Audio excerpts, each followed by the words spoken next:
the other two things that I saw this week, one was that I'm reading more reports out of New York that the Jets are still shopping Garrett Wilson.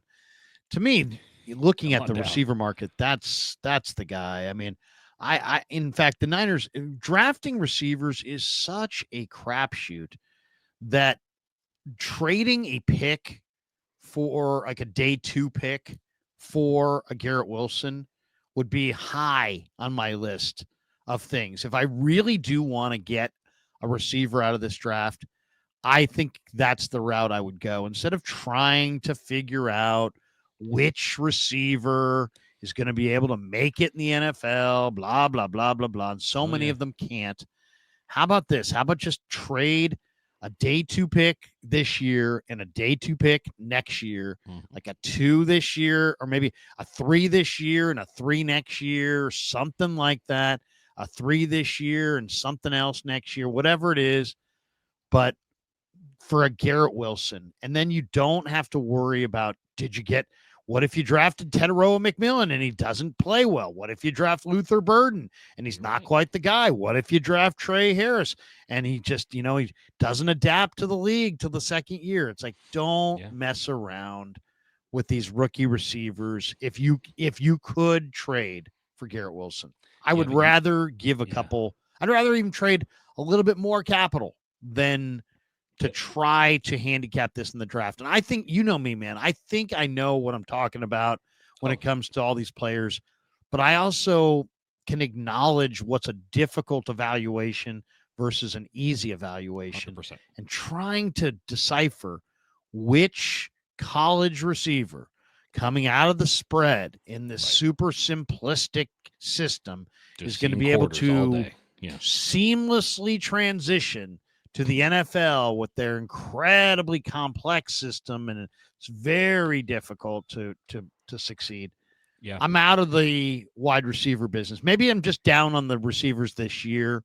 That's fair. But I'm trading multiple day 2 picks for Garrett Wilson before I'm going to try to handicap this wide receiver crap. That would be what I say crop. Yeah, crop. That would be what a competent, well-run NFL team would do, Larry. Except you're running into a big issue. Being an established star receiver in the NFL means they have to pay you. And he has 1 year left on his contract.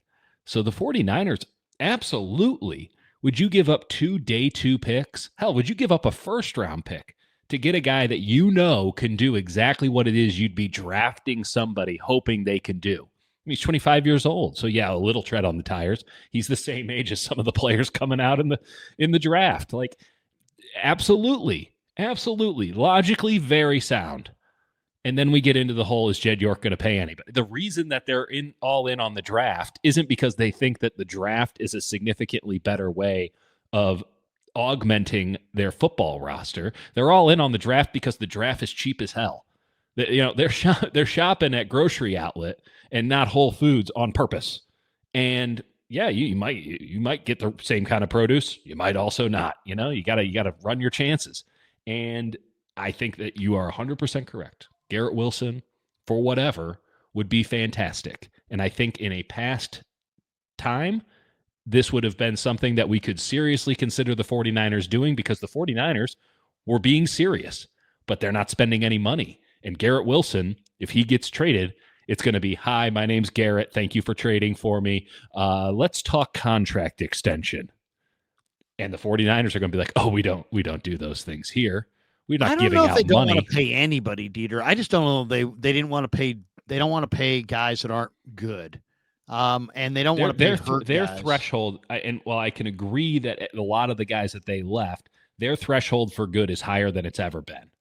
To the point where, they're already, the fact that they have buyer's remorse on Aiyuk after 7 games, like, that's a pretty high bar to do a complete 180 in a year. I understand that it wasn't a universally loved thing and all this, but the 49ers put their name on the contract at $30 million a year.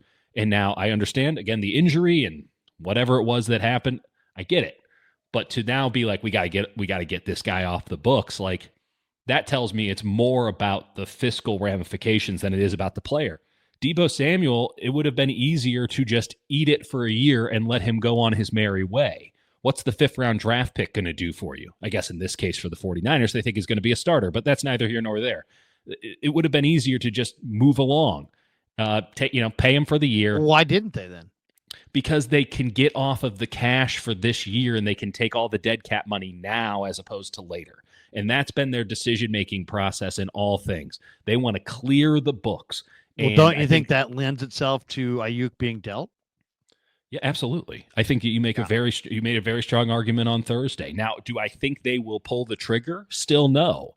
Do I think that everybody who is suggesting that they will is sound in their stance? Absolutely. I think they want to get off of Brandon Aiyuk, and I think they'll take pennies on the dollar to get off of him because they don't want to continue to pay the car payment on a Brandon Aiyuk. And we can go into the Bentley analogy again and the insurance analogy and all that. But I think that they are trying to get money off the books because it is a dramatic overreaction to Jed York kind of showing up for the first time in a while and saying, how much money am I paying?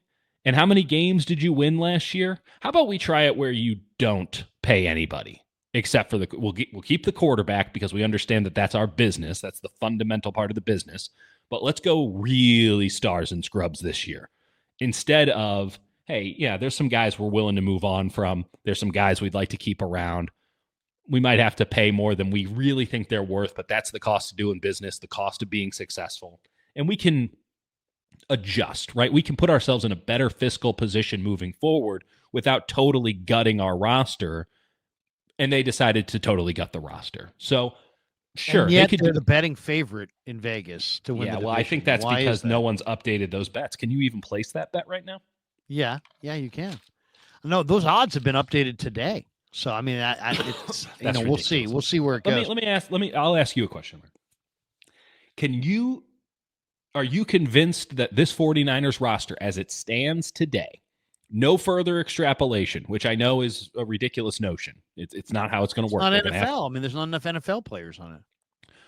Do you think they're better than the Cardinals? No, I don't think. I think everybody has a more put together roster in the division than the 49ers currently do. The Niners have let 17 players walk away. They're doing this on the heels of where they had one good draft, but prior to that, they had 3 bad drafts. So they don't have, what they're doing is totally fine if they had young players ready to step in for the players that they're letting walk away, but they don't. And that is the problem in a nutshell. One more name on this before we move off to this topic. Yeah. I saw a thing on Twitter the other day that the Jaguars' new general manager wants to move off Trayvon Walker.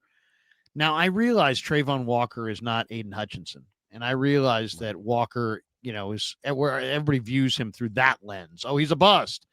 But I don't see him as a bust at all. I think he's a huge talent. I think he's big and strong and fast and potentially dominating. And they're stupid if they want to move off of him, I think. But they may be stupid. If I were the Niners, that's a guy that I think I would take in and try to get an investment in. One, you're paying pennies on the dollar.